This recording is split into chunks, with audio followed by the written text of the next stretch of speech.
And we are back at Up North at 4. Today we are here with Johanna Buvalda, and she is the owner, designer, maker of the studio, and it is the Ceramics Pottery Clay Studio. And we are here and we are going to take a look. We're going to make some pottery. We're going to mix around with clay, and we're going to do a lot of fun stuff. So thank you so much for giving us the time to come here and see your little space. Welcome to my studio. Thank you for having us. Tell us a little bit about the studio itself and what made you want to start it. Well, I have done pottery most of my life in, some capacity, but I worked as a war trauma therapist for 30 years, and I semi-retired. I retired from that. I mean, war is not good for people and other living things, and I was it wasn't good for me anymore. So I came up here, and there is a community art studio in Eagle River that has a complete pottery studio.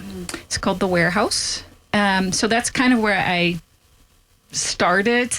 And then my partner said, we have this shed sitting on the property. Why don't we wire it for kilns and fix it up? And we did. So now I have my own studio right here. What would you say, and some of these, we'll look at these beautiful pieces and creations that you have over here. What would you say is your biggest passion that you have doing all of this? I don't know that I have one or another. I really love wheel throwing, and that has a lot of steps that we'll talk about maybe when I'll show you how to throw. And I really like the decorations that I make for glazing. Yeah, I like the whole process. And then I also really enjoy going to all these art fairs. The part that is hard is setting up a booth, right? Because it's heavy. Pottery is heavy. I would be better off with embroidery or something for that matter. But I really love interacting with all the people that come into my booth and have questions. And yeah, it's really fun to watch them look at my pots and enjoy it. Out some words that we're not really used to. So throwing. So and you said glazing? Glazing, yeah. So in English, it's called wheel throwing. It has nothing to do with actually throwing things. It's an old English. I had to look it up because in my first language, it's turning, right? It would translate directly into turning.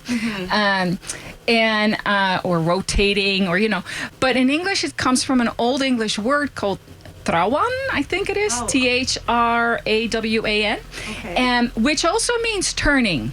Oh, okay. But somehow it developed in the English language from Trawan to throwing, but it still means turning. Okay. Because the wheel turns, right? Right, no, that's true. And then what about the glazing? Glazing.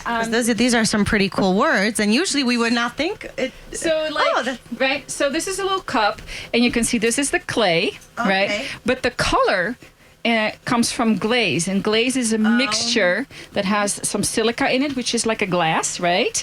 That gets you this shiny... The shiny part. The shiny part. Okay. And that makes that you can drink from it.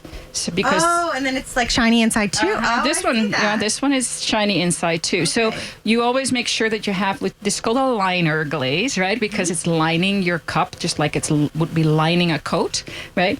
And the liner glaze always has to be non-toxic. Okay. Completely non-toxic. So on the outside, it doesn't really matter, right? But none of my glazes are toxic because I make my own glazes, so I know what's in them. Right. Yeah. So lots of cool words that we are learning just today. I've learned a couple words in the beautiful, inspirational ceramics and pottery world. Let's get started. We'll be right back after this break.